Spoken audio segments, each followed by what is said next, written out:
अस्सलाम वालेकुम नाज़रीन, क्या हाल है। मैं उम्मीद करता हूँ हम लोग खैर आफियत से होंगे। आप लोगों की आफियत खैर ही मतलूब है। नाज़रीन, मैं आपका host summer Gondal, food scientist and nutritionist. नाज़रीन, आपने थंबनेल पे देखा होगा कि सेब है। एक तरफ आपको बिल्कुल फ्रेश सेब नजर आ रहा है, दूसरी तरफ आपको लग रहा है कि जैसे बहुत पुराना सेब है।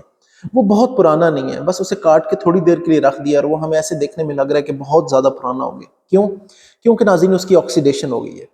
आपको जब मैं थोड़ी सी मिसाल समझाता हूँ, फिर मैं आपको बताता हूँ कि आपकी लाइफ के साथ, आपकी जिंदगी के साथ क्या हो रहा है। नाज़रीन, अगर इसी सेब के जो हमने काटा है इसके ऊपर अगर हम नींबू को निचोड़ के रखते हैं तो फिर क्या होगा? क्या उसकी ऑक्सीडेशन होगी? नहीं। क्या होगा कि नींबू के अंदर जो विटामिन सी है वो एंटीऑक्सीडेंट है, तो वो क्या करेगा? वो इसकी ऑक्सीडेशन को रोक देगा और ये जैसा सेब फ्रेश था ऐसा फ्रेश ही होगा। नाज़रीन, सेम यही मैं कहता हूँ कि यही जो एग्जाम्पल है वो आपकी ज़िंदगी पे और मेरी ज़िंदगी पर भी लागू होती है। वो कैसे? नाज़रीन, हम जब अब बाहर निकलते हैं, ठीक है, बाहर क्या है? पोल्यूशन है, गंदगी है, आलूदगी है, धूल है, मिट्टी है, फिर हम फ्राइड चीज़ें खा रहे हैं, धुआं है। तो ये जो चीज़ें हैं, तली हुई चीज़ें, ये क्या होती हैं कि ये हमारी बॉडी के जो ऑर्गन्स हैं, जिसमें दिल है, जिगर है, फेफड़े हैं, तो ये क्या करता है, किडनीज हैं, ये क्या करता है कि उन्हें भी ऑक्सीडाइज कर देता है और वो फिर वक्त से पहले हम बूढ़े होना शुरू हो जाते हैं। तो फिर हम क्या कर सकते हैं? जैसे यहाँ विटामिन सी लगाया है, तो आपने देखा है कि जो सेब है वो ब्राउन नहीं हो रहा, वो खराब नहीं हो रहा। इसी तरह ही हम एंटीऑक्सीडेंट वाली चीजें इस्तेमाल करेंगे तो क्या होगा कि वो इस ऑक्सीडेशन प्रोसेस को स्लो कर देंगी या रोक देंगी, तो फिर हमारे जो बॉडी के हिस्से हैं, जो ऑर्गन्स हैं, वो वक्त से पहले बूढ़े नहीं होंगे। तो नाज़रीन, जब हम ये चीजें खाते हैं जिनके अंदर बहुत ज्यादा अमाउंट मौजूद होती है एंटीऑक्सीडेंट्स की, तो उसका हमें क्या फायदा होता है? उसका नाज़रीन पहला ये फायदा होता है कि हमारी जो कुव्वत मुदाफ़ियत है, जो हमारी इम्यूनिटी है, वो बूस्ट होना शुरू हो जाती है, वो बढ़ना शुरू हो जाती है। First one. सेकंड क्या है कि हमारी बॉडी में कहीं भी इन्फ्लेमेशन हो, ठीक है, वो इन्फ्लेमेशन कैसी हो सकती है? कहीं आपको जोड़ों में दर्द हो, कहीं आपको हड्डियों में दर्द हो रहा हो, कहीं आपको पट्ठों में दर्द है, कोई जगह आपकी सुर्ख हो रही है, जैसे फील हो रहा होता है कि जैसे जगह गर्म हो रही है, तो ये सारे इन्फ्लेमेशन के सिम्टम्स हैं।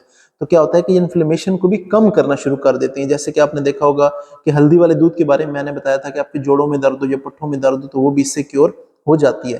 तो जब ये चीजें आप खाएंगे तो उससे क्या होगा कि इन्फ्लेमेशन भी कम होना शुरू हो जाएगी और दूसरा क्या है कि आपकी कुव्वत मुदाफियत भी बढ़ना शुरू हो जाएगी। तो नाज़रीन, मैं आज आपको ऐसी कुछ 5 चीज़ें बताता हूँ, जिन्हें अगर आप अपनी डाइट का हिस्सा बना लेते हैं, तो उससे क्या होगा कि आप वक़्त से पहले बूढ़े नहीं होंगे, आपके चेहरे पे झुर्रियाँ नहीं आएँगी और आप हार्ट अटैक और इस तरह की बीमारियों से बचे रहेंगे। और ये चीज़ें जो हैं आपके गुर्दे की और आपकी जिगर जो है, उनकी जो ज़िंदगी है, जो उनकी लाइफ़ है, वो एक्सटेंड करेंगी, उन्हें बढ़ाना शुरू कर देंगी। तो नाज़रीन, ये कौन-कौन सी चीज़ें हैं? मैं आपको 5 चीज़ें बताता हूँ ऑरिक वैल्यू के हिसाब से, जो सबसे ज़्यादा मुफ़ीद है और उससे फिर हम कम चीज़ों की तरफ आना शुरू हो जाते हैं, जिनकी पावर कम है।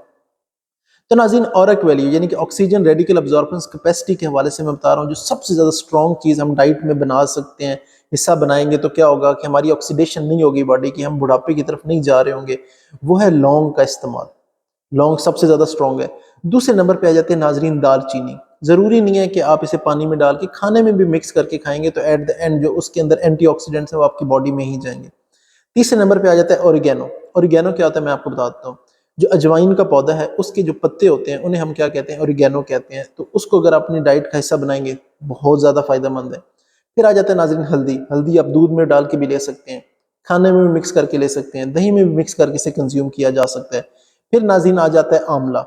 आंवले के मुरब्बे के तौर पे भी इस्तेमाल किया जा सकता है, आंवले को एज ए फ्रूट के तौर पे भी इस्तेमाल किया जा सकता है। अगर ये 5 चीज़ें वक्तन फ़वक्तन 1 या 2 आप उसे रेगुलर अपनी डाइट का हिस्सा बनाएंगे तो क्या होगा कि जिस तरह हमने सेब को ऑक्सीडाइज होने से बचा लिया था, हम अपने बॉडी ऑर्गन्स को भी बुढ़ापे से बचा सकते हैं। तो नाज़रीन, मैं उम्मीद करता हूँ आज का सेशन आपके लिए फ़ायदेमंद रहा होगा। किसी किस्म का कोई सवाल हो तो कमेंट बॉक्स में पूछ सकते हैं। अपने होस्ट समर गोंदल को इजाज़त दें। अल्लाह हाफ़िज़।